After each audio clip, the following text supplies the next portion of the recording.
Chapter 2231, Killing Frenzy. Jenis jarak dekat ini membawa kegilaannya sendiri, semakin lama ia terseret keluar. Itu dimulai dengan bentrokan sederhana antara Leonhard dan Grimhead. Dipicu oleh kemarahan, tidak satu pun dari mereka menahan diri.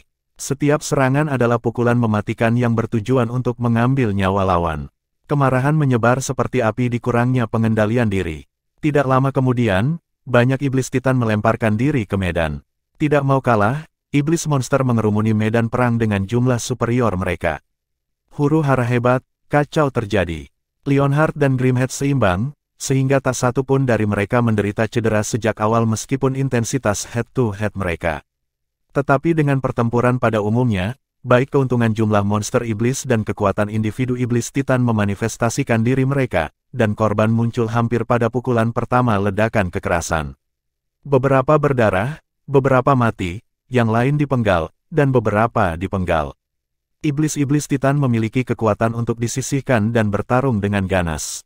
Kemampuan bertahan mereka hampir sama dengan iblis emas, dan kekuatan ofensif mereka bahkan lebih besar. Iblis monster lebih lemah secara individual, tetapi mereka terkenal karena kebiadaban mereka. Setelah berperang, mereka tidak menahan apapun. Menggigit, mencakar, tidak ada yang terlalu hina. Bagi mereka, akhirnya membenarkan cara, menyebabkan musuh mereka sangat tertekan dengan metode dasar dan berdarah mereka. Dua gaya yang bertentangan secara diam-diam bertabrakan dengan kegilaan gila. Oakhead dan Ironclad menyaksikan orang-orang suku mereka jatuh di sekeliling mereka, wajah mereka semakin dingin ketika kemarahan mereka berkobar. Old Freak Ironclad, kamu secara terbuka menentang ketetapan iblis langit dan menyebabkan pertikaian, jadi jangan salahkan aku karena menjawab dengan cara yang sama. Sebuah palu raksasa jatuh ke dalam genggamannya, berputar dengan kecepatan menyilaukan di telapak tangannya yang besar saat itu memberikan cahaya yang kejam. Awasi dirimu sendiri. Dia menghancurkan palu di Ironclad dengan momentum yang bisa membalik gunung. Pemogokan itu secara instan mematahkan kekosongan, menimbulkan riak demi riak yang berubah menjadi hembusan angin yang bertiup ke arah Ironclad. Semua iblis monster di sekitarnya dikirim terbang, tidak peduli bagaimana mereka berjuang. Ironclad menyipitkan matanya, kekuatan lawannya sedikit di atas kekuatannya. Tidaklah pintar bertempur langsung, jadi sosoknya berputar, cahaya dingin mengalir dari baju besinya ketika dia menembak ke langit seperti pilar cahaya dan menghilang tanpa jejak.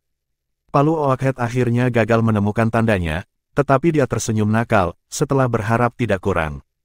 Apakah kamu pikir ada tempat di mana kamu bisa bersembunyi dari Giant Spirit Hammerku? Sebelum nada terakhir kata-katanya berbunyi, ia menabrak langit yang kosong 18 kali berturut-turut, seolah-olah memalu paku. 18 aliran udara berbentuk pilar muncul di sekitar area dan menyegel ruang di dalamnya.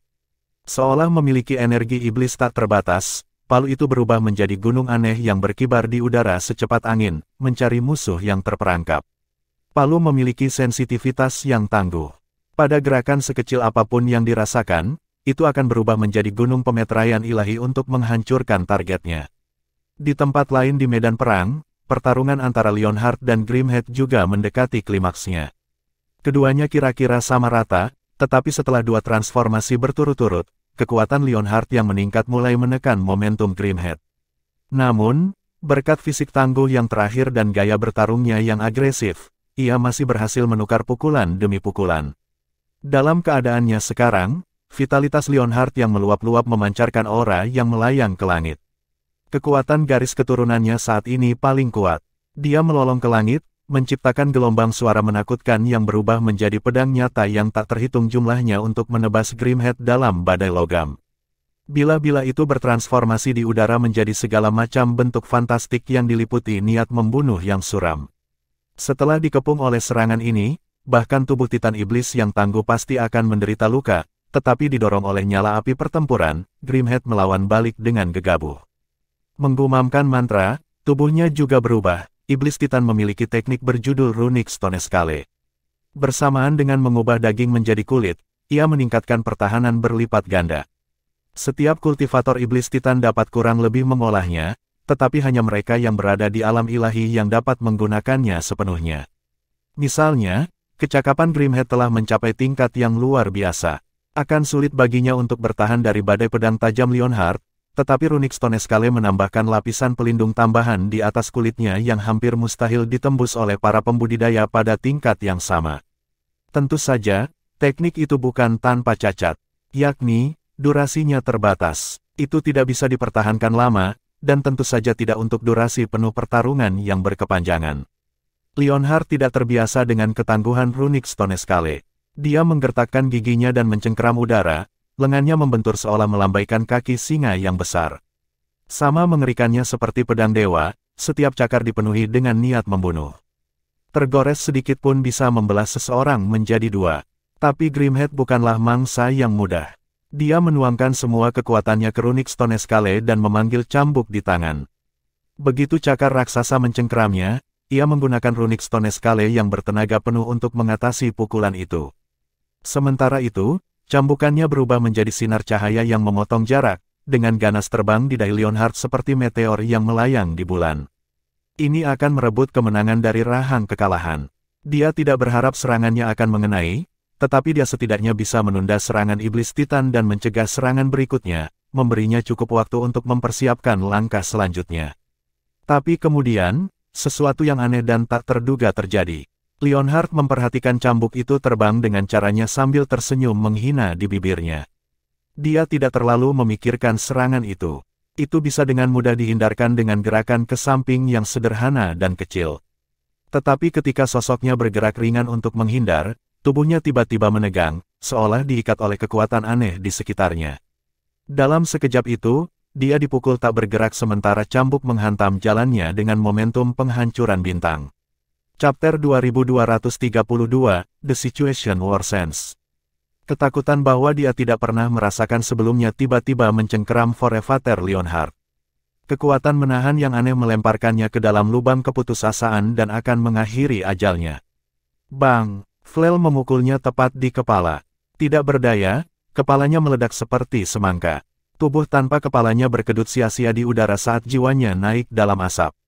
Bam! Leonhard runtuh. Semua iblis monster memandang dengan mulut ternganga. Bahkan Grimhead pun bingung. Leonhard bukankah itu lemah, kan? Cambukan itu dimaksudkan untuk menunda Leonhard dan mengulur waktu. Seharusnya tidak fatal. Mengapa Leonhard menghindari serangan itu? Apakah dia secara spontan mengembangkan keinginan mati mendadak? Pejuang yang ahli seperti mereka tahu seberapa bagus lawan mereka. Grimhead mungkin memiliki sedikit keunggulan atas Leonhard, tetapi setelah dua kali memanfaatkan kekuatan garis keturunannya, Leonhard seharusnya sedikit lebih kuat daripada Grimhead. Bahkan dengan sekuat tenaga, Grimhead seharusnya paling banyak mencapai hasil imbang dengan Leonhard. Dia tidak pernah mengira keterlambatannya untuk benar-benar membunuh lawannya. Itu sama sekali tidak masuk akal. Apakah ada yang tidak beres ketika Leonhard memanfaatkan energi hiruk-pikuk garis keturunannya? Dikatakan bahwa begitu seseorang mendorong diri melewati batas, semuanya sesudahnya menurun. Itulah satu-satunya penjelasan yang mungkin. Kegilaan garis keras monster iblis seharusnya bertahan dalam waktu yang lama, dan tidak mungkin mengganggu itu. Pasti ada yang salah. Oakhead dan Ironclad melambat pada pergantian peristiwa yang tiba-tiba. Pertikaian tidak pernah dimaksudkan untuk mengganggu upaya perang mereka. Mereka hanya ingin memberi pelajaran kepada pihak lain dengan membunuh beberapa iblis yang lebih rendah, tetapi mereka tidak pernah berencana untuk membunuh leluhur. Sudah menjadi rahasia umum bahwa 10 suku iblis belum pulih hingga 70% dari kekuatan mereka di zaman kuno. Iblis-iblis langit telah menetapkan bahwa tidak ada leluhur yang dapat terbunuh dalam bentrokan internal apapun. Iblis diizinkan untuk bertengkar sedikit demi keuntungan dan wilayah, dan korban tidak dilarang, tetapi leluhur adalah pengecualian. Setiap leluhur ilahi adalah aset berharga. Setiap kematian akan merusak tujuan penaklukan iblis. Ironclad membelalakkan matanya ketika dia melihat Leonhard mati di tangan Grimhead. Oakhead ternganga kaget juga. Dia tidak mengharapkan hal-hal meningkat ke titik ini. Oakhead, Grimhead, kamu telah melakukan kejahatan terburuk. Kamu tidak mematuhi perintah iblis surgawi dan membunuh seorang leluhur. Kamu akan mendapatkan apa yang pantas kamu dapatkan. Tunggu saja. Ironclad gemetar karena keganasan kemarahannya. Jika dia bisa menang dalam pertarungan melawan dua iblis Titan, dia sudah akan menuntut mereka. Oakhead juga tidak senang dengan Grimhead karena terlalu berlebihan, tetapi dia tidak akan menyalahkan bangsanya sendiri dalam situasi seperti itu. Jangan coba menyematkan ini pada kita, Ironclad. bentaknya. Kalian monster iblis yang memulai pertarungan ini. Kami terpaksa membalas. Nenek moyang celestial iblis itu bijak dan mulia. Dia tidak akan dibodohi olehmu. Petik 2. Grimhead mengangkat bahu dan berkata dengan sedih, aku tidak berharap Leonhard tua menjadi serapu itu. Itu adalah pukulan yang ceroboh. Petik 2. Dia mengatakan yang sebenarnya, tapi itu terdengar mengejek Ironclad. Baik, kamu Titan Iblis semakin berani. Mengapa kamu tidak membunuhku juga? Ironclad menggertakkan giginya dan menggeram dengan suara serak, anak-anakku, Iblis Titan telah dengan kejam membunuh Forefather Leonhard. Kami akan berperang melawan mereka dan bertarung sampai mati. Petik 2. Bunuh Iblis Titan. Iblis monster sangat ganas. Pertarungan telah menghasilkan agresi terburuk dalam diri mereka, dan kematian nenek moyang mereka semakin memicu pertumpahan darah mereka. Mereka membuat diri mereka sendiri menjadi hiruk-pikuk dan membangkitkan potensi garis keturunan mereka, mempersiapkan diri untuk pertarungan pamungkas dengan Iblis Titan. Wajah Oakhead berkabut. Hentikan, Ironclad tua, kamu sudah membuat Leonhard terbunuh, apakah kamu akan membuat semua elit kamu terbunuh juga? Jika kamu memulai pertarungan ini, tidak akan ada iblis monster tersisa hidup-hidup. Petik 2. Haha, tidak ada dari kita yang akan dibiarkan hidup. Apakah kamu pikir kamu membuat aku takut? Apakah kamu pikir Iblis Titan akan keluar utuh? Jika yang terburuk menjadi yang terburuk, kita semua akan mati bersama. Petik 2. Kematian rekannya melemahkan alasan terakhir Ironclad yang tenang. Dia ingin membalas dendam. Dia akan menenangkan rekannya yang sudah mati dengan darah Iblis Titan. Memperhatikan tepi kegilaan dalam ekspresi Ironclad, Oakhead menatap Grimhead dengan tajam dan mengirimkan, dia memasuki kegilaan darah. Hati-hati, dia lebih kuat dari Forefather Leonhard. Kami akan menundukkannya bersama. Petik 2. Dao saudaraku, mengapa kita tidak membunuhnya juga? Tidak akan ada saksi yang berbicara menentang kita kalau begitu, jawab Grimhead. Jika kita membiarkannya hidup, dia akan memberikan pernyataan yang akan melibatkan kita. Ide jahat berakar dalam pikiran Grimhead. Oakhead menembaknya. Kita tidak boleh mengulangi kesalahan yang sama. Mungkin bagi kita untuk melukis kematian Leonhard sebagai kecelakaan. Jika kita membunuh Ironclad juga, tidak ada alasan untuk itu. Kita tidak harus menjadikan suku Iblis Titan sebagai musuh publik. Petik 2. Lebih baik membiarkan Ironclad hidup untuk mengajukan keluhan kepada leluhur Iblis Celestial, daripada membunuh dua leluhur dari suku Iblis Monster. Jika mereka melakukan yang terakhir, 8 suku lainnya akan mewaspadai Iblis Titan. Akan ada target yang dicat di punggung mereka. Tidak ada suku yang menonjol selain suku Iblis Surgawi. Kalau tidak, suku-suku lain akan tumbuh gelisah, yang hanya akan berakhir dengan buruk. Namun demikian, apa yang telah terjadi, telah terjadi. Ironclad akan tumbuh lebih kuat secara eksponensial begitu dia memasuki kegilaan. Itu tidak akan mudah bagi Oakhead dan Grimhead untuk menaklukkannya bahkan dengan bekerja bersama. Chapter 2233, Rescue at the 11th Hour. Memasuki hiruk-pikuk darah memperkuat bermacam-macam monster iblis. Itu benar tidak hanya untuk Ironclad, tetapi untuk para komandan dan iblis biasa juga. Ini sangat meningkatkan tekanan pada Iblis Titan. Oakhead dan Grimhead masih bisa mengandung Ironclad yang hingar-bingar darah, tetapi mereka memiliki sedikit harapan untuk mengalahkannya langsung. Satu momen kecerobohan dapat menyebabkan Ironclad membalikkan situasi. Mereka menemukan diri mereka terperangkap di antara batu dan tempat yang keras. Suku mereka menderita banyak korban, tetapi mereka tidak bebas untuk menyelamatkan rakyat mereka, macet karena mereka melawan lawan mereka sendiri. Tentu saja, Iblis Titan juga tidak cukup ramah untuk hanya membalikkan pipi yang lain, sehingga konfrontasi menjadi lebih kejam dan lebih putus asa. Didorong oleh nafsu perang, Ironclad sepenuhnya menampilkan keganasan sukunya. Pendekatan biasa tidak mungkin menang ketika bertarung 1 lawan 2, jadi dia menggunakan metode yang bahkan lebih ekstrim. Tentu saja, Flora juga tidak mungkin melewatkan pembantaian yang terjadi. Itu adalah pemandangan yang aneh dan menakjubkan untuk semua orang dari atas ke bawah. Terkepung oleh 2 suku iblis, mereka sudah menyerah semua harapan. Seharusnya hanya masalah waktu sebelum musuh menggulingkan Flora dengan mudah. Tetapi pada saat yang genting ini, kedua suku itu saling bertarung sebagai gantinya, memberikan tanah suci penangguhan yang tidak terduga. Tuanku, pertengkaran mereka adalah kesempatan bagi kita. Kita harus mencari bantuan apapun yang kita bisa untuk mencoba dan menyelesaikan kesulitan kita. Petik 2. Tolong, siapa yang tidak menginginkannya? Di Myriad Abyss, siapa yang tersisa dengan kekuatan yang cukup untuk menyediakannya? Kamu banyak terobsesi dengan anak itu, tetapi apakah kamu pikir dia akan bermurah hati? Mengingat darah buruk di antara kita, sudah menjadi hal yang baik jika Jiang Chen tidak menendang kita saat kita jatuh. Petik 2. Perdana Gao masih berpegang teguh pada biasnya terhadap Tuan Muda, tetapi Tuan Sisuan terus berdebat sebaliknya. Perdana Gao, Jiang Chen memang kadang-kadang sombong, tapi dia juga cukup memaafkan untuk tidak memecah belah masalah-masalah kecil. Jika kita benar-benar meminta bantuannya, dia mungkin tidak menutup mata terhadap kesulitan kita. Petik 2. Namun, seorang pria muda segera menentangnya. Ternyata adalah Lu Mingye, orang yang sangat menderita di tangan Jiang Chen di Pulau Sunplain. Penuh dengan kebencian, ia balas, Tuan Sisuan, apakah kamu lupa bagaimana ia mempermalukan kamu saat itu? Dia benar-benar tipe orang yang berpikiran sempit dan akan membalas dendam untuk dendam terkecil.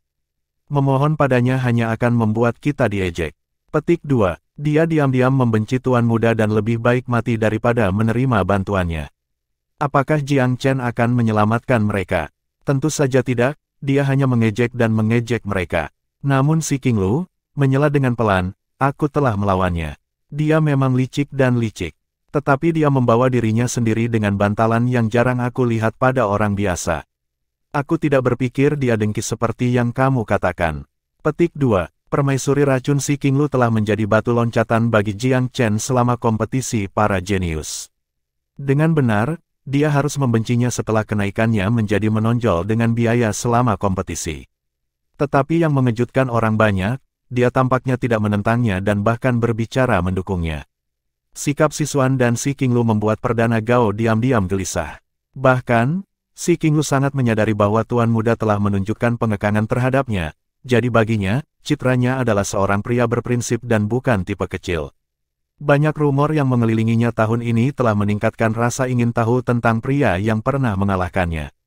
Di tengah-tengah perdebatan mereka, sebuah pesan aneh mesin terbang mendarat di dalam aula, berubah menjadi lingkaran cahaya. Dengan genggaman biasa, Perdana Gao menyambar lampu, yang segera berubah menjadi pesan di tangannya. Wajah prima itu cukup pemandangan ketika dia selesai membacanya. Bagaimana ini mungkin? Bagaimana? Dia tergagap, menatap mesin terbang. Dia membacanya lagi dan lagi, mencari tipu daya yang akhirnya tersembunyi. Sebelum akhirnya menghela nafas, nadanya berubah serius. Semuanya, apakah kamu tahu siapa yang mengirim mesin terbang ini? Siapa? Yah, bicaralah tentang iblis. Jiang Chen dekat dan memainkan dua suku iblis terhadap satu sama lain. Dia siap menambahkan minyak ke api dan meningkatkan konflik mereka lebih jauh untuk menyelamatkan kita. Petik 2. Jiang Chen. Semua orang bertanya-tanya apakah telinga mereka mempermainkan mereka. Tidak ada cinta yang hilang antara Jiang Chen dan Flora. Dia adalah murid Eternal yang sombong, dan kedua negeri suci itu tidak pernah bertemu secara langsung. Mengapa dia datang untuk menyelamatkan mereka? Belum lagi, Eternal juga sangat membutuhkan bantuannya. Ketika pesan itu beredar di antara kerumunan, beberapa orang berpikir keras setelah membacanya, sementara yang lain tampak ragu. Tuanku, untuk apa kamu ragu? Karena dia mau membiarkan masa lalu berlalu, apakah kita harus tetap bertindak malu-malu? Tanya Sisuan pelan. Banyak yang langsung setuju dengannya. Tidak ada ruang untuk kesombongan yang salah tempat pada tahap ini. Tuanku, ini adalah kesempatan.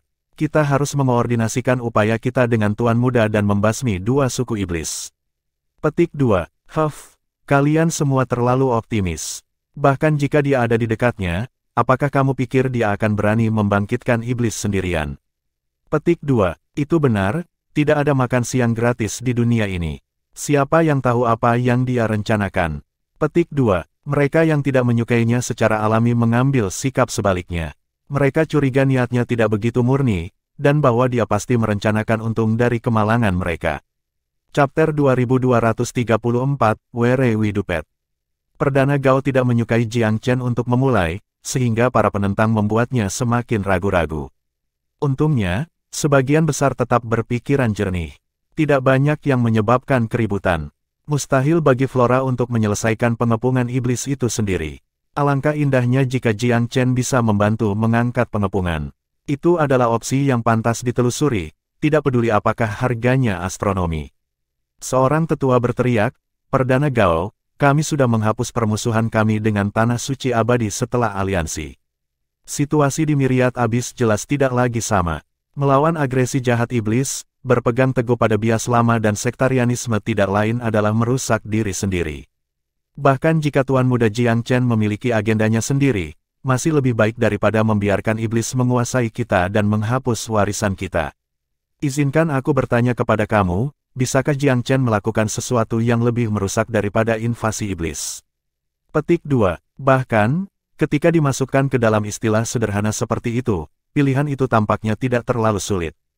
Jawabannya jelas bagi semua. Tuan Sisuan menambahkan dengan tenang, Perdana Gao, Tuan dan Nyonya, aku sudah mengatakan cukup.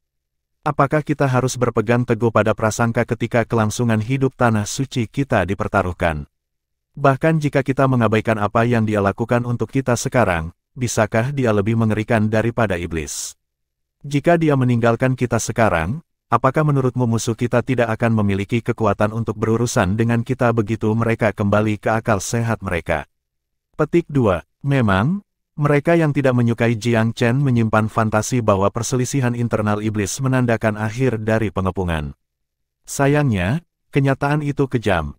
Tuan Muda adalah satu-satunya penghasut situasi sekarang, untuk satu hal. Jika dia berhenti dan pergi sekarang, pertikaian pasti akan berakhir, iblis-iblis kemudian akan bersama-sama meluncurkan serangan kekuatan penuh pada Flora. Kejatuhan tanah suci akan menjadi kesimpulan yang hilang saat itu. Lord Prime, mari kita amati di sela-sela untuk saat ini. Jika anak itu ingin berurusan dengan iblis, maka biarkan dia mencari semua kemuliaan dan menanggung semua risikonya. Petik 2. Lord Prime, saatnya memutuskan. Kita harus bergandengan tangan dengannya dan menyerang musuh baik dari dalam maupun dari luar.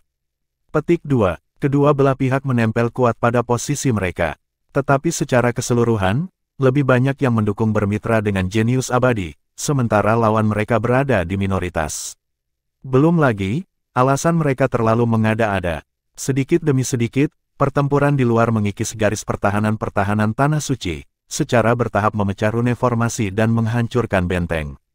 Flora akan terluka parah jika sampai terlibat dalam pertarungan tingkat ini. Memikirkan para pemimpin iblis akan kehilangan akal dari semua pertempuran ini.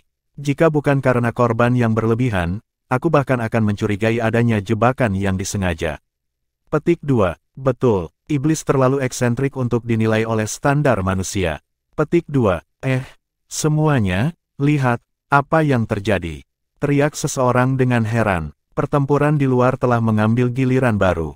Ironclad menebas Grimhead, serangan yang terakhir harus dihindari dengan mudah. Tetapi dalam sekejap itu, apa yang terjadi dengan Leonhard terulang kembali. Sosok Grimhead tiba-tiba tampak terikat oleh kekuatan misterius. Jeda kecil sudah cukup untuk memutuskan hasil dalam pertarungan antara pembangkit tenaga listrik. Belum lagi, kekuatan Ironclad sudah lebih besar untuk memulai, setelah mengamuk dari kekuatan garis keturunannya. Serangan menakutkan monster iblis itu menembus ruang dan jarak. Dengan kilatan cahaya putih, pedangnya dengan paksa melepas tengkorak Grimhead dari lehernya dengan semburan darah dan dendam yang tak terkendali. Hujan darah merah memenuhi iblis monster dengan kekuatan baru, gatal untuk menangkap kepala yang terputus untuk diri mereka sendiri. Setelah kehilangan kepalanya, tubuh leluhur lelaki itu merosot ke tanah, menghilang ke dalam vegetasi. Oakhead juga bertanya-tanya apakah dia berhalusinasi. Grimhead seharusnya tidak jatuh dengan mudah, mengingat kekuatannya. Bahkan Ironclad yang mengamuk pun tidak memiliki kekuatan semacam ini. Sebuah kesadaran tiba-tiba tiba, dengan sapuan ganas hammer roh raksasa, dia berteriak, Old Ironclad, diam sejenak dan dengarkan aku. Felling Grimhead hanya memuaskan sebagian kecil dari haus darah Ironclad, jadi ketika dia melihat Oakhead menjauhkan diri dari radius pertarungan, dia menyeringai dengan senyum dingin dan tak kenal ampun di bibirnya. Oakhead, apa yang kamu rencanakan sekarang? Biarkan aku memberitahu kamu, trik kamu tidak akan ada gunanya hari ini. Petik 2. Sebenarnya, Oakhead tidak takut pada Ironclad. Dia hanya mencium bau amis. Baik Grimhead dan Leonhard telah mati dalam keadaan aneh. Secara khusus, tidak satu pun dari mereka yang terbunuh oleh kartu truf utama. Old Ironclad, apa menurutmu aku benar-benar takut padamu? Gunakan otakmu. Tidakkah kematian Leonhard dan Grimhead terasa aneh? Tidakkah kamu memperhatikan mereka tiba-tiba kehilangan kemampuan mereka untuk melindungi diri mereka sendiri sesaat sebelum mereka mati? Petik 2. Benar saja, kata-kata ini memberi Ironclad jeda. Kerutan halus muncul di alisnya. Oakhead, apa yang ingin kamu katakan? Geramnya, bukankah itu jelas? Seseorang mempermainkan kita. Kedua suku kami telah tertipu. Teriak Oakhead dengan marah. Tertipu? Oleh siapa? Apakah Flora Sacred Land ini berani? Apakah mereka memiliki apa yang diperlukan? Petik 2. Ekspresinya marah, Oakhead menyapu sekeliling dengan mata besarnya yang seperti lonceng perunggu, menghitung banyak detail yang memperkuat kecurigaannya. Berhenti, kalian semua juga berhenti. Ironclad tiba-tiba merasa gelisah juga. Jika mereka benar-benar dimanipulasi, maka pertarungan ini akan berubah menjadi kesalahan yang disesalkan dan membawa malapetaka. Dia mengambil napas dalam-dalam dan menatap Oakhead dengan serius. Oakhead, apakah iblismu membunuh komandan sukuku Fei Yao, ya atau tidak? Komandan Fei Yao, siapa itu? Nenek moyang iblis raksasa itu bingung. Kamu pikir aku akan merendahkan diriku untuk berurusan dengan seorang komandanmu saja? Ironclad mencibir, menjatuhkannya. Jawab saja ya atau tidak, berhenti bertingkah begitu samar dan berbelit-belit. Petik 2. Oakhead tiba-tiba meledak dengan amarah. Omong kosong, aku tidak melakukannya, tidak ada yang bisa kuakui.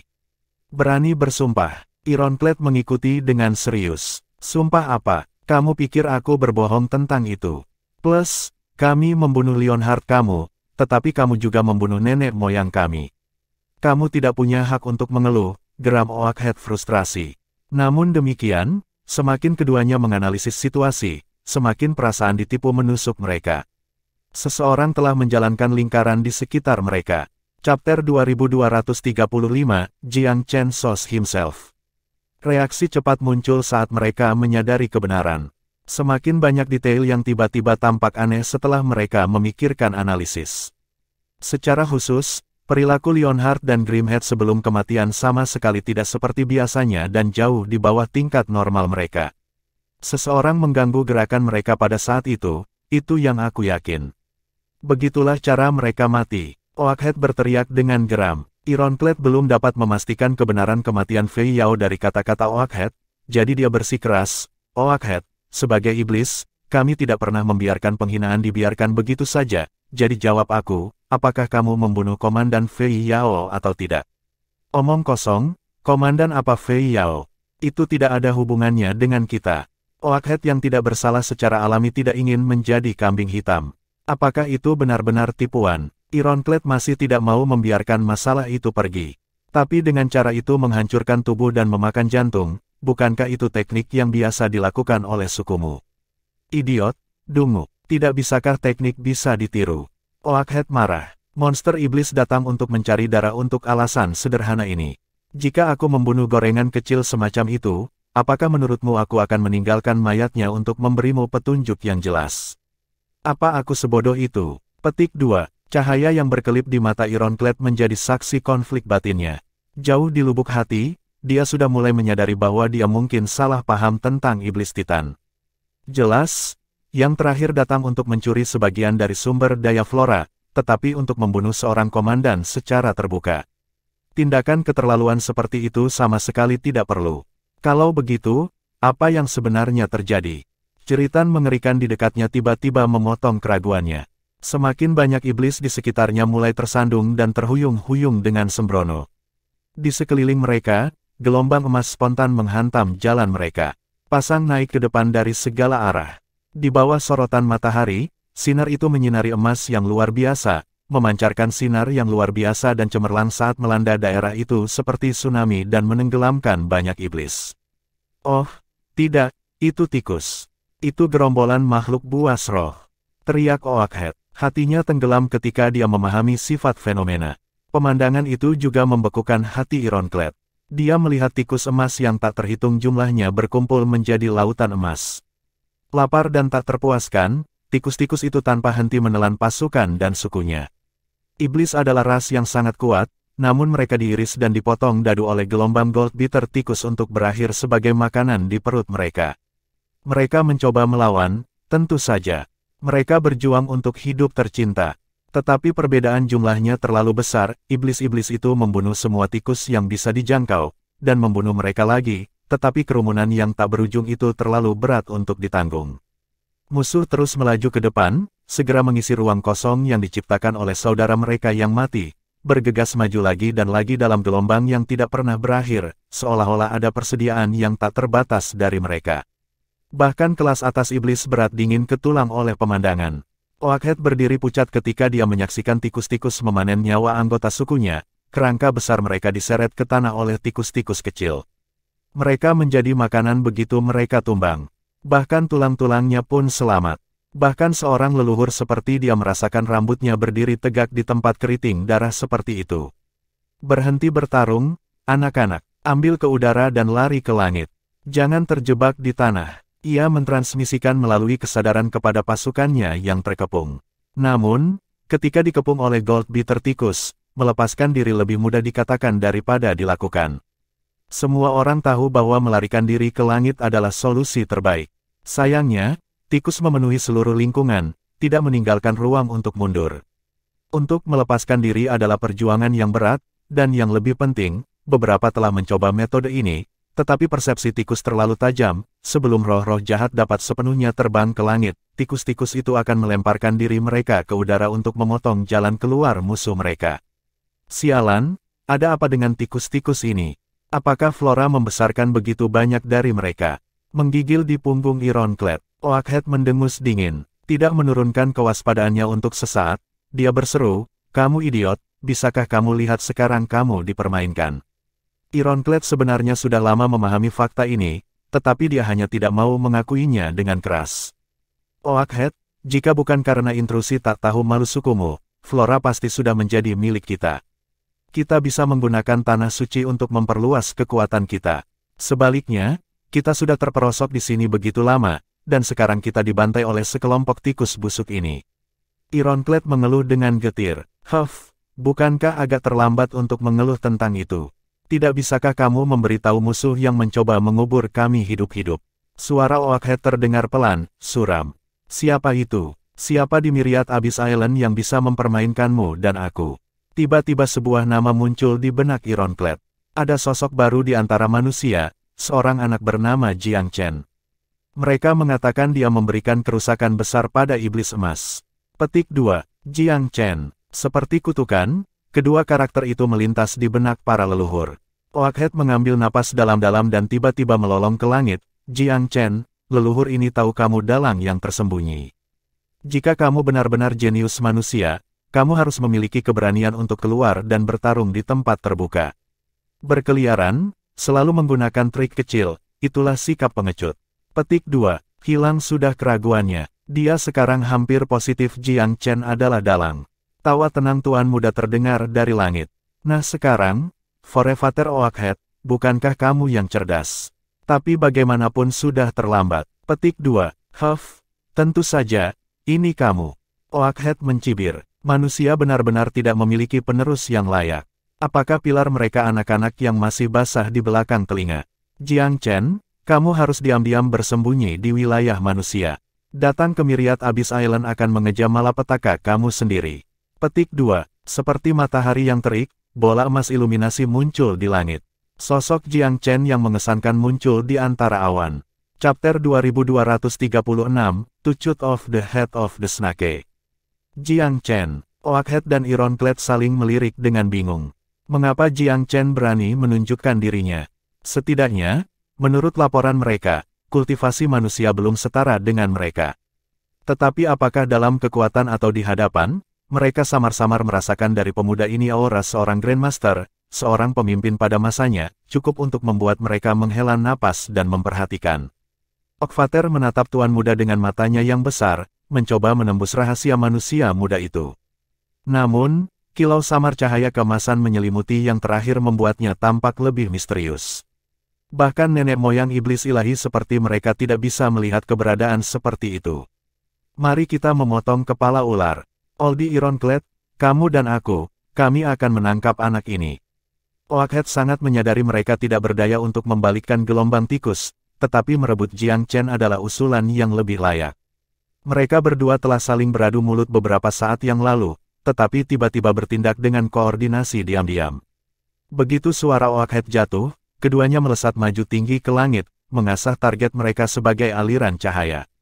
Sayangnya, mereka yang menghitung ayam mereka sebelum menetas pasti akan gagal. 4 binatang suci segera mengelilingi mereka segera setelah mereka bergerak. Binatang suci bersama-sama mengerahkan domain yang menjebak para leluhur di dalamnya. Domain ini merupakan upaya awal yang dibuat bersama oleh keempat binatang suci, sehingga efek pembatasan belum menantang surga, tetapi sudah menghasilkan hasil. Oakhead merasakan kecepatannya menurun dengan jelas, seolah-olah ada distorsi di udara yang menantang setiap gerakannya. Itu pertanda sangat, sangat buruk. Ledakan. Sebuah celah muncul di langit. Cakar Long Xiaoxuan dari pegunungan hancur dan sungai membentang dari sana, mengarah langsung ke Ironclad. Sementara itu, White Astral Tiger berubah menjadi pedang besar dengan ujung yang sangat dingin dan menaklukkan yang membelah iblis di tengah. Tidak mau kalah, burung Vermilion menghembuskan nafas langitnya. Nyala api meletus seperti gunung berapi, tampaknya membawa kekuatan untuk membakar seluruh dunia. Salah satu dari serangan itu adalah ancaman bagi kehidupan kedua leluhur ilahi, untuk mengatakan tidak ada koordinasi antara 4 binatang. Domain melemahkan musuh sambil memperkuat kekuatan mereka sendiri. Hati Oakhead tenggelam, sosoknya berputar di udara, nyaris tidak lolos dari pedang Titan menebas jalannya. Tapi dia belum keluar dari hutan. Gelombang panas segera mengenai dia dari atas. Nyala api yang menakutkan menyemprot jalannya, siap untuk membakar kepalanya. Dia harus menghindar. Dia tidak bisa menghadapinya. Tembakan yang mengerikan itu lebih dari cukup untuk membakarnya menjadi abu. Dia terengah-engah, tubuhnya basah oleh keringat dingin. Dia tidak pernah membayangkan musuh bisa sangat sulit. Mengapa suku iblis emas telah jatuh sekarang jauh lebih mudah dimengerti. Iblis selalu jauh lebih kuat dibandingkan dengan manusia. Mereka dapat dengan mudah menghancurkan manusia yang mereka pilih. Mereka pergi ke tempat yang mereka sukai, dan sangat sedikit manusia yang mampu menghalangi langkah mereka. Tetapi situasi telah berubah secara radikal hari ini. Perannya tampak terbalik, dengan iblis dimusnahkan semudah mereka pernah menghancurkan manusia. Sambil sibuk bertempur, ia masih menyisakan perhatian pada anggota sukunya, tetapi situasinya membuat hatinya berdarah. Baik iblis Titan maupun monster iblis hidup sesuai ketenaran mereka. Banyak pembudidaya bertempur sampai mati. Bersama-sama, mereka membentuk kekuatan destruktif yang memotong tumpukan pada tikus. Tetapi apakah itu penting dalam skema besar hal? Tikus Goldbeater tidak sedikit pun takut akan pengorbanan.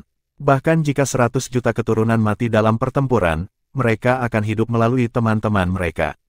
Tetapi karena mereka berjuang untuk tetap hidup, kedua leluhur tidak bisa datang untuk menyelamatkan suku mereka. Serangan bersama 4 binatang buas itu menghalangi nenek moyang iblis dari upaya apapun. Pembatasan domain mereka, khususnya, menjadi lebih matang seiring berjalannya waktu. Semakin menekan iblis, mereka berdua sangat sadar bahwa mereka harus mengubah situasi menjadi keuntungan mereka, kalau tidak, mereka akan menatap maut. Situasi mereka tidak mungkin lebih genting. Makhluk-makhluk roh di depan mereka benar-benar memiliki kekuatan untuk membunuh mereka. Garis keturunan musuh mereka, jauh dari yang lebih lemah dari iblis, mungkin bahkan lebih kuat. Sialan, bagaimana manusia ini mengundang roh seperti ini ke sisinya? Apakah itu 4 binatang suci? Mengapa roh-roh sejati dari level ini bersedia mematuhinya? Meskipun marah, Oakhead terus-menerus memperingatkan dirinya untuk tetap berpikir jernih. Ketenangan yang tenang adalah kunci untuk bertahan hidup. Menjaga kepala mereka adalah satu-satunya cara bagi mereka untuk melarikan diri dari pengepungan yang mengerikan ini dan menemukan kesempatan baru untuk hidup. Adapun Ironclad, dia dipenuhi dengan penyesalan. Andai saja Leonhard dan Grimhead masih hidup, kemungkinannya akan jauh lebih menguntungkan jika mereka bisa bertarung 4 lawan 4. Sekarang, kedua leluhur telah dipisahkan oleh 4 lawan mereka. Tidak mungkin bagi mereka untuk mengoordinasikan upaya mereka secara efisien. Mereka menyerahkan semua inisiatif kepada musuh. Jalan keluar sepertinya sulit dikenali. Dia sudah memanfaatkan teknik kegilaan darahnya, jadi kekuatannya perlahan menurun pada detik. Dia harus menggunakan teknik rahasia lagi untuk kembali ke kondisi puncak. Namun, menggunakannya setiap kali membahayakan tubuhnya. Tapi dia bisa menanggung harga ini jika memungkinkannya terobosan spontan dalam kultivasi. 4 serangan makhluk buas besar datang dalam jumlah besar dan cepat sementara dia tenggelam dalam pikirannya, memberinya kesempatan untuk berhenti dan mengatur napas. Kedua leluhur saat ini gelisah. Di dekatnya, Jiang Chen memiliki pandangan yang jelas tentang pertempuran itu. Yang paling membuatnya senang adalah bahwa kerjasama antara empat binatang telah mulai mengeras. Domain yang diciptakan oleh garis keturunan mereka, khususnya, sudah samar-samar mewujudkan misteri pesawat surga. Tapi ini hanyalah langkah pertama, tahap paling dasar. Ketika binatang buas terus tumbuh, kerjasama mereka menjadi semakin penting, sampai mencapai tingkat yang sulit dipahami. Jiang Chen merentangkan tangannya, harta seperti obor muncul di telapak tangannya. Di bagian atas obor ini menyinari cahaya yang tampak abadi dan tidak bisa dibedakan. Itu terpancar dengan aura primordial yang tebal, penuh dengan misteri yang paling mendalam dari alam semesta. Chapter 2237, The Might of the Great Velurium Torque. The Great Velurium Torque. Jiang Chen sudah memiliki pengetahuan yang bernuansa tentang kegunaannya yang luar biasa, tapi itu adalah pertama kalinya dia menggunakannya dalam pertempuran. Obor meningkatkan kekuatan ofensif dan menambah kekuatan pertempuran seseorang untuk memungkinkan daya tembak yang jauh lebih besar. Itu juga meningkatkan kecepatan serangan atau dorongan, di antara banyak lainnya. Sekarang adalah kesempatan yang sama bagusnya dengan percobaan. Kedua leluhur terpojok, tetapi mereka tidak akan dibunuh secepat itu. Bagaimanapun, keempat binatang suci itu masih kalah dalam hal kekuatan mentah. Pengurungan domain mencegah dua iblis ilahi melarikan diri, tetapi untuk mengeksekusi tokoh-tokoh seperti itu adalah cerita lain. Tuan Muda telah secara akurat menilai semua faktor ini sebelum memutuskan untuk campur tangan. Daripada dua iblis menjungkir-balikkan situasi, dia malah mengkhawatirkan Golden Hall. Jika makhluk tua itu mengetahui kehadirannya dan bergegas, maka rencananya akan berantakan. Kekuatan Golden Hall adalah tingkat yang jelas di atas Ironclad dan Oakhead. Tuan Muda itu sendiri tidak memiliki kekuatan absolut di pihaknya yang diperlukan untuk bersaing dengannya. Karena alasan itu, dia harus membasmi dua suku iblis sebelum kedatangan Golden Hall. Suku-suku ini dibuat untuk musuh yang menakutkan, tapi syukurlah, pembantaian internal sebelumnya telah menghancurkan tentara mereka dan melemahkan keinginan mereka untuk bertarung, memberi tikus Goldbeater peluang emas. Selain dua leluhur, sebagian besar iblis telah terputus dari rekan-rekan mereka oleh gelombang tikus. Terisolasi, mereka tidak bisa lagi bertindak sebagai entitas tunggal. Kedua suku akan menderita kerusakan yang tidak dapat diperbaiki jika kita bisa membunuh leluhur mereka, sedemikian rupa sehingga mereka mungkin dikeluarkan dari 10 suku. Ini adalah kesempatan langka untuk melemahkan iblis. Setelah diaktifkan, Great Velurium Torque bersinar dengan cahaya yang mempesona dan beraneka warna yang berputar menuju medan perang. The Great Divine Velurium pernah mengatakan kepada Jiang Chen bahwa obor dapat digunakan dalam banyak cara melawan musuh. Itu meningkatkan setiap atribut elemen, memberkati kelima elemen dengan cahayanya yang melimpah. Benar saja, ketika obor bersinar di jantung pertempuran, keempat binatang suci itu merasakan lonjakan senjata dan kecepatan, serta momentumnya. Pertempuran segera mengambil belokan baru. Awalnya, para leluhur nyaris tidak bertahan. Dengan obor yang sekarang mendorong keempat binatang buas ke ketinggian baru, itu sudah cukup untuk memecahkan status quo. Secara khusus, serangan mendarat berulang kali pada Ironclad yang ketakutan, sementara Oakhead juga berulang kali dipukuli meskipun tubuhnya kuat. Situasi langsung berubah menjadi buruk. Kehidupan mereka sekarang digantung oleh seutas benang. Apa-apaan? Bagaimana makhluk-makhluk ini menjadi jauh lebih kuat tiba-tiba? Mereka jelas sudah bertarung dengan kekuatan penuh. Apakah mereka semua membangkitkan kekuatan mereka pada saat yang sama? Petik 2. Tunggu, tidak, kupikir ada penyebab eksternal. Oakhead dengan cepat menyadari kebenaran. Dia melotot ke arah Jiang Chen, yang melayang agak jauh. Nah, itu pasti tipuan milikmu. Apa itu di tanganmu? Itu terlihat sangat familiar. Petik 2. Oakhead pernah menjadi salah satu protagonis utama dalam perang iblis kuno, jadi dia langsung merasa resah dengan benda di tangan Tuan Muda itu. Dia pasti melihatnya di suatu tempat. Rasa dejavu ini mengomel padanya, mendesaknya untuk sampai ke dasar teka-teki ini. Tapi itu adalah kemewahan yang dia tidak mampu saat ini. Didukung dengan kecepatan dan energi yang lebih besar berkat Great Velurium Torque, binatang buas itu bertarung dengan antusiasme baru. Cahaya ilahi obor terpecah menjadi untaian cahaya yang tak terhitung jumlahnya. Seperti kepakan naga jade yang melonjak atau tarian Phoenix emas yang anggun, mereka menghujani medan perang terus-menerus dan menggagalkan serangan keempat binatang buas. Dalam waktu beberapa tarikan napas, kedua leluhur dipukuli hitam dan biru. Kalian berempat harus tetap waspada. Kedua benda tua ini akan mencoba lari ke bukit setelah melakukan pukulan meronta. Kemampuan menahan domain kamu belum sempurna, mereka tidak akan terkunci di dalam selamanya, jadi jangan beri mereka kesempatan untuk melarikan diri. Petik 2. Tentu saja, tuan muda itu tetap waspada, menerima nasihatnya sendiri.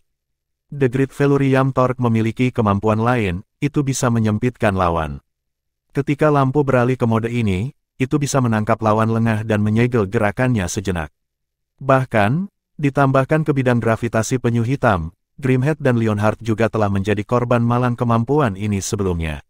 Ikatan pendek ini sebenarnya merupakan bentuk pembatasan kesadaran. Itu bisa membebani pikiran lawan dan membuatnya tidak dapat berfungsi dengan benar untuk jangka waktu tertentu. Dalam pertempuran antara pembangkit tenaga listrik, orang akan membayar mahal untuk saat hening seperti itu. Sebagai contoh, meskipun mendapatkan posisi di atas sebelumnya, Leonhard entah kenapa dibunuh oleh palu Grimhead karena itu, dan Grimhead kemudian mengalami nasib yang sama. Saat cahaya tanpa batas tumpah dari obor, Jiang Chen menyiapkan serangan kejutan lainnya. Jika salah satu leluhur berhasil disergap dan dibunuh, maka yang lain akan segera menyusul. Iblis Titan lebih mudah dibidik berkat kerangka besarnya. Oakhead itu, si leluhur muda ini memang memiliki kekuatan dalam skop. Di bawah batasan domain, ia harus berurusan dengan tarikan gravitasi penyu hitam, tahan terhadap langit, bersaing dengan cakar Long Xiaoxuan sekarang dan kemudian, serta macan astral putih dalam bentuk pedang jahat. Namun, terlepas dari keadaan yang tidak menguntungkan, dia tetap kuat. Dia hanyalah kekuatan alam, lawan yang tangguh memang. Mari kita lihat apakah Great Felurium Torque dapat menyerang dengan benar dan menyerang kesadarannya. Petik 2. Selama itu terjadi, Oakhead akan mengikuti jejak Leonhard dan Grimhead, pikirannya sementara dibelenggu. Chapter 2238, The Demon's Fall. Menjadi harta paling berharga dari Istana Felurium kuno, obor Felurium besar sangat kuat. Selain itu, Jiang Chen sangat berbakat dalam memahami kedalaman harta apapun. Ribuan sinar terpancar ke segala arah dan menyelimuti Forefather Oakhead, cahaya yang luar biasa dan misterius. Guntur bergemuruh pelan di udara, seolah menyertai kedatangan dewa mitologis. Oakhead telah berjuang melawan serangan terpadu dari 4 binatang suci untuk memulai. Sekarang ditingkatkan oleh Great Felurium Torque, mereka bahkan lebih sulit untuk dihadapi. Mendorong harta karun ke tingkat saat ini yang dia mampu, Jiang Chen mengarahkan semua cahaya langsung ke kesadaran Oakhead, menangkap nenek moyang lengah pada saat yang paling rentan. Sinar cahaya yang tak terhitung menyatu dan menghilang ke bagian atas kepala Oakhead. Iblis itu membeku seperti dia telah dibatu oleh kekuatan asing, tubuhnya yang besar mengejang dengan cara yang aneh. Hampir semua dari 4 serangan binatang suci mendarat padanya di detik berikutnya. Akhirnya, Jiang Chen mendesah lega, dahinya berkeringat. Dia telah melakukan yang terbaik untuk mengerahkan obor Felurium hebat ke puncaknya. Jika upaya ini gagal memengaruhi Oakhead, ia tidak akan memiliki pilihan. Pukulan ini yang melampaui batas kemampuan Jiang Chen adalah pukulan terakhir untuk mematahkan punggung unta. Oakhead tenggelam dalam kesurupan singkat, yang cukup bagi keempat binatang suci untuk menemukan celah. Bahkan Golden Hall tidak bisa menolak serangan bersama mereka dengan kekuatan penuh, apalagi Oakhead. 4 binatang suci bekerja bersama dalam tandem yang semakin meningkat. Penyerangan bersama mereka semakin sengit dan serangan sedikit lebih keras. Oakhead tidak mati segera setelah pukulan itu, tetapi luka-luka kritis membuatnya jatuh ke tanah dengan darah memancar keluar dari luka-lukanya. Goldbeater Rat King tiba-tiba keluar dari tanah dengan giginya yang tajam, tubuhnya tumbuh semakin besar. Ia menggigit iblis itu dan berbalik untuk menyeret tubuhnya pergi. Begitu Jiang Chen menyadarinya, dia membentak, "Jangan mencuri rampasan orang lain, emas tua. Dia bukan milikmu untuk diklaim." Petik 2. Tubuh leluhur iblis seperti Oakhead akan sangat bermanfaat, terutama untuk tikus Goldbeater. Namun, emas tua tidak membunuh nenek moyang itu. Tikus akan marah 4 binatang suci jika menjarah rampasan, karena esensi ilahi nenek moyang sama pentingnya bagi 4 binatang suci. Jiang Chen tidak ingin ada ketegangan di antara teman-temannya, dan karenanya memperingatkan tikus agar tidak melewati batas. Tikus itu memang akan melakukan hal itu. Itu sifatnya. Hanya ingat bahwa tubuh itu bukan miliknya untuk mengklaim ketika Jiang Chen mengingatkannya. Jika dia mengklaim tubuh, dia secara efektif telah menyinggung keempat binatang suci. Meskipun tikus Goldbeater tidak takut dengan binatang suci, mereka berempat adalah sekutu terpercaya Jiang Chen. Tidak bijaksana untuk membuat mereka marah. Si tikus tersenyum canggung dan bergabung dengan keributan. Biarkan aku mencoba tanganku dengan iblis tua itu. Setelah kematian Oakhead, Ironclad tenggelam dalam situasi yang bahkan lebih sulit. Keterlibatan Raja Tikus membuat segalanya menjadi lebih buruk baginya. Dengan perasaan firasat, Ironclad mendorong energi garis keturunannya ke titik paling atas dan dengan marah berusaha melawan jalan keluarnya, mencoba berpegang teguh pada sinar harapan yang ada. Jika dia berhadapan dengan pembudidaya manusia, musuh-musuhnya akan terintimidasi oleh sikap terakhirnya dan mungkin memungkinkannya untuk melarikan diri. Namun, itu adalah empat binatang suci agresif yang tidak normal yang dia hadapi. Bahkan monster iblis pun tidak bisa mengancam hidup mereka dengan mudah. Tidak banyak tantangan bagi keempat binatang buas untuk mengeluarkan nenek moyang monster iblis. Jiang Chen ingin menyelesaikan semuanya dengan cepat. Dengan cambuk tangannya, tali naga sejati dari air dan api muncul. Dia melemparkannya ke udara dan mengirimnya morphing ke dalam air dan naga api yang terbang ke arah yang berlawanan dan menutup daerah itu. Ironclad adalah pejuang yang berpengalaman, namun tali naga sejati dari air dan api adalah sesuatu yang belum pernah dilihatnya dalam hidupnya. Tali itu sudah melilit beberapa lingkaran di sekitarnya sebelum dia bisa pulih, ketika akhirnya dia menyadari bahwa dia harus melawannya, pengekangan itu semakin kencang. Tali itu menjadikannya separuh pejuang, yang membuatnya takut. Empat binatang suci tidak keberatan dengan intervensi Jiang Chen. Mereka patuh melepaskan dan mengalihkan perhatian mereka ke elit lain dari dua suku iblis. Para penggarap dewa adalah musuh yang tangguh juga, dan pilar pasukan iblis. Namun, di bawah upaya bersama empat binatang suci, hanya ada sedikit yang bisa mereka lakukan.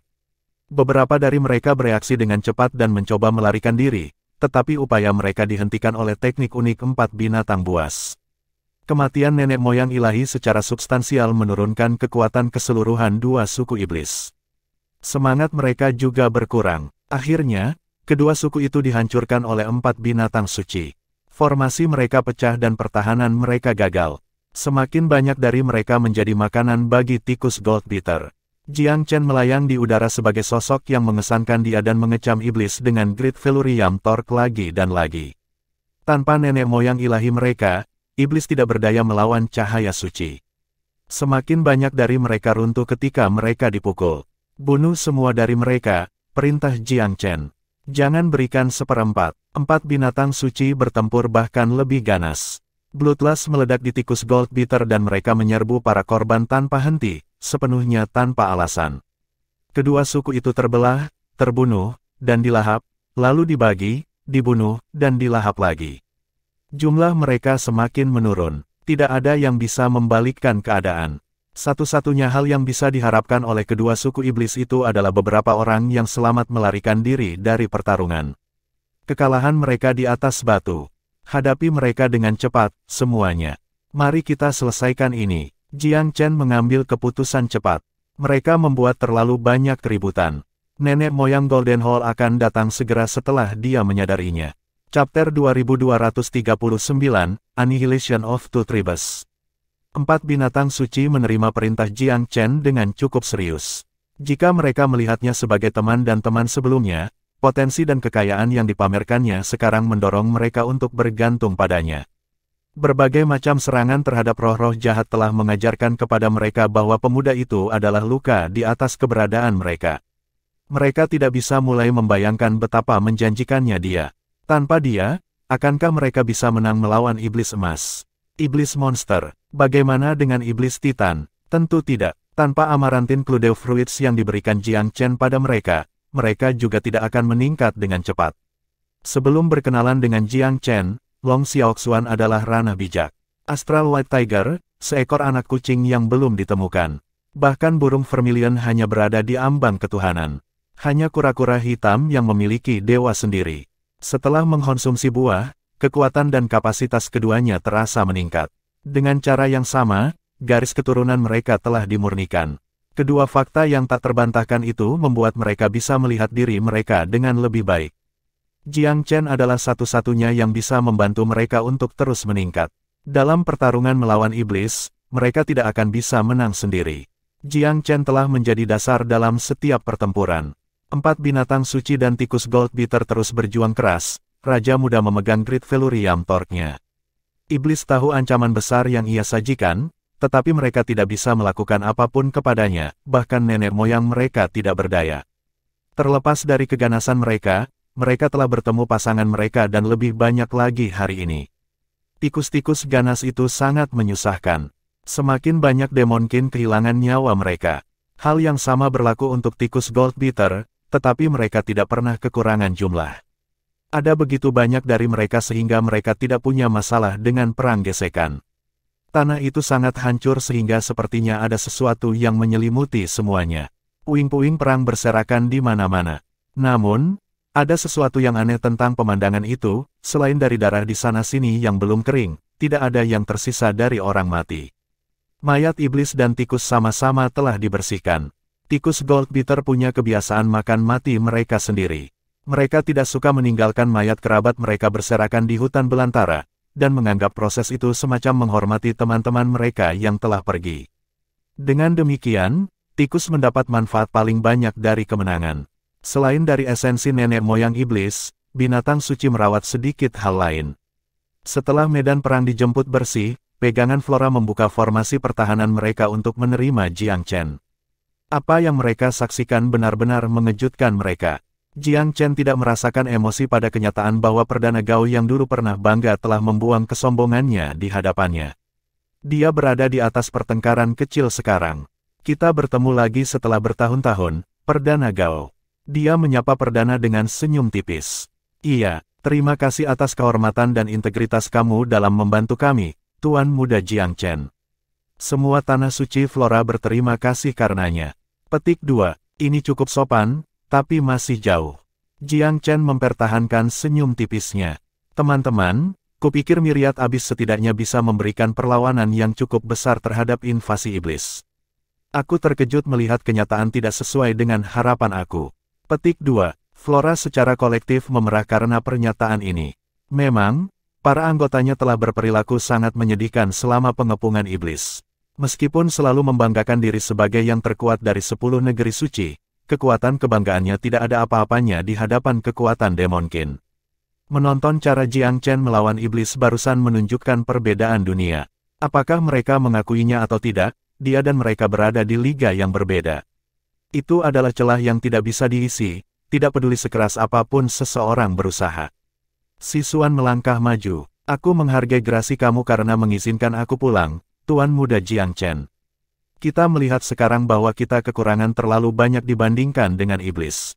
Kamu, di sisi lain, membunuh mereka hampir sepele, sepertinya kamu berada dalam posisi yang sangat menguntungkan untuk menghadapinya. Petik 2. Jika 10 suku iblis berkumpul bersama, mereka masih akan jauh lebih kuat dari kita, jawab Jiang Chen dengan dingin. Kami baru saja menang melawan pasukan utama 3 suku karena kami mengumpulkan hampir semua yang terbaik. Aku masih tidak yakin apakah mereka menyimpan sesuatu kembali. Hal-hal tidak akan berjalan semulus jika musuh lebih siap.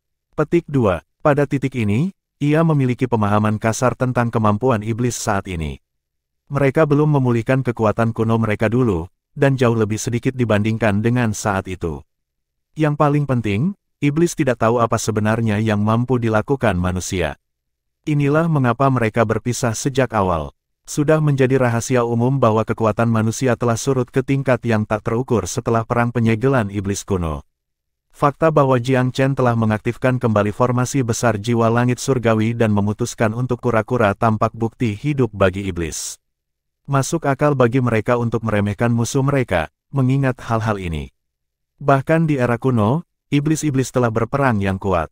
Sejumlah faktor lain telah berkontribusi pada kekalahan mereka, tetapi mereka tidak diragukan lagi memiliki keunggulan dalam kekuatan mentah. Setiap kemenangan Jiang Chen melawan iblis-iblis di era modern didasarkan pada strategi menyerang beberapa orang dengan banyak orang. Membagi dan menaklukkan melalui tipu daya dan tipu daya, jika ada yang mau. Dia telah melakukan ini di wilayah manusia dan di Pulau Myriad Abyss. Dalam pertempuran dekat peremajaan, dia pura-pura kelemahan. Di Tanah Suci Immortal melawan iblis-iblis emas, dia membagi targetnya dan mengambilnya satu persatu.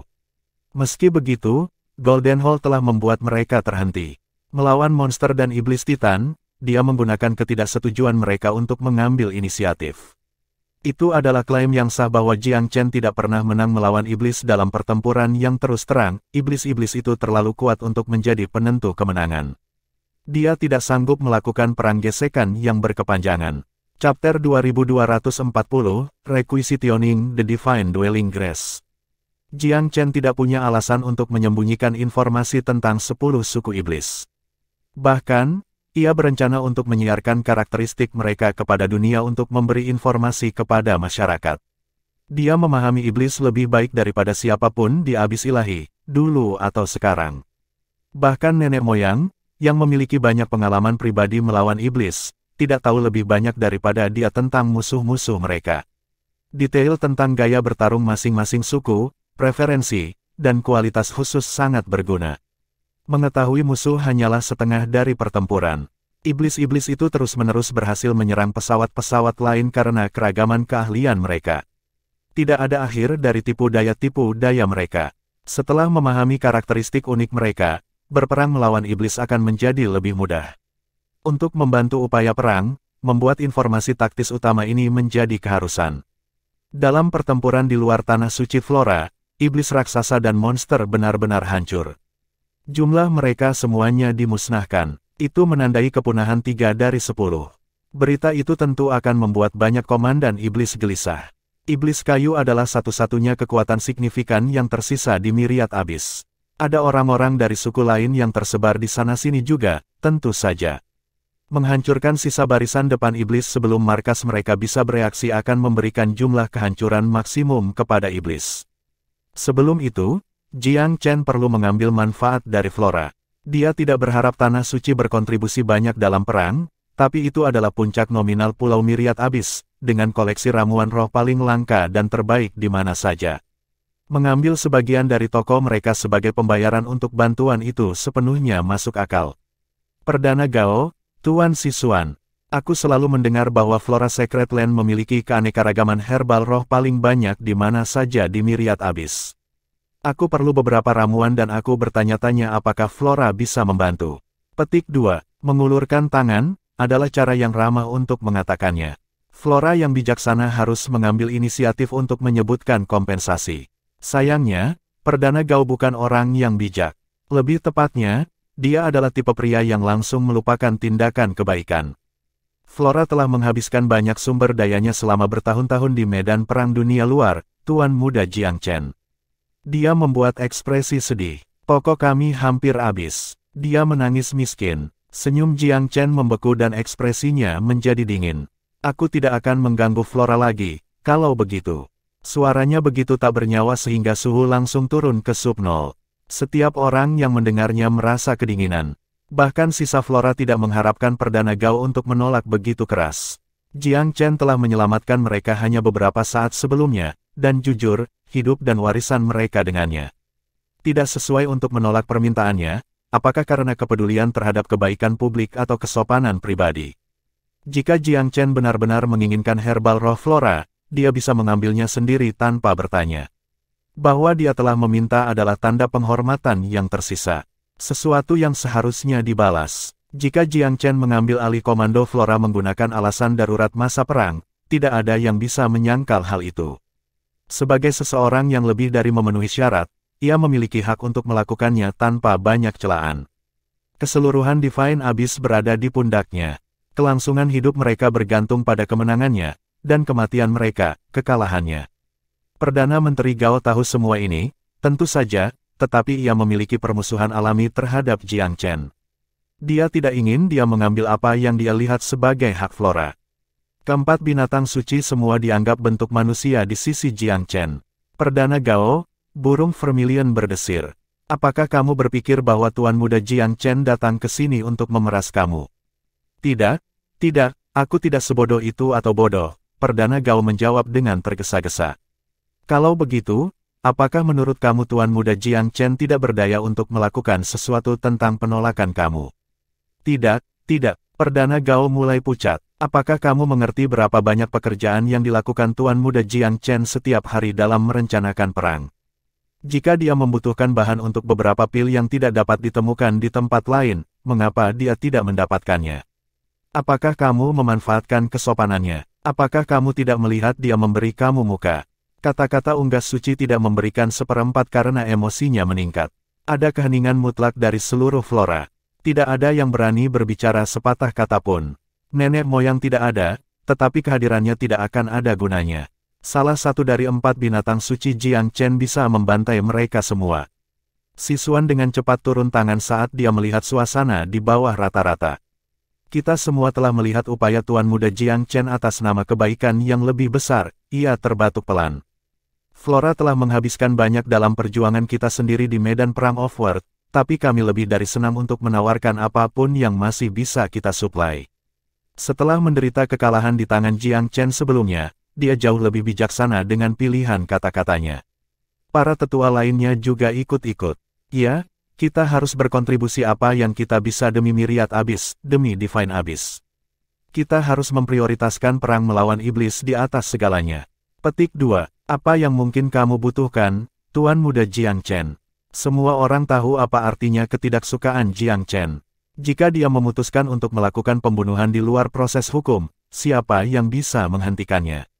Bahkan 10 aliansi Tanah Suci tidak memiliki pengaruh seperti itu. Lebih jauh, Flora hampir tidak pernah bermurah hati atau cukup baik dalam urusan sehari-harinya untuk memenangkan niat baik dari sekutunya.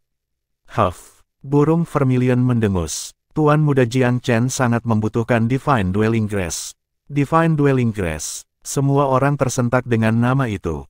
Flora Secret Land memang memiliki ramuan roh ini, sayangnya, itu adalah salah satu harta yang paling berharga.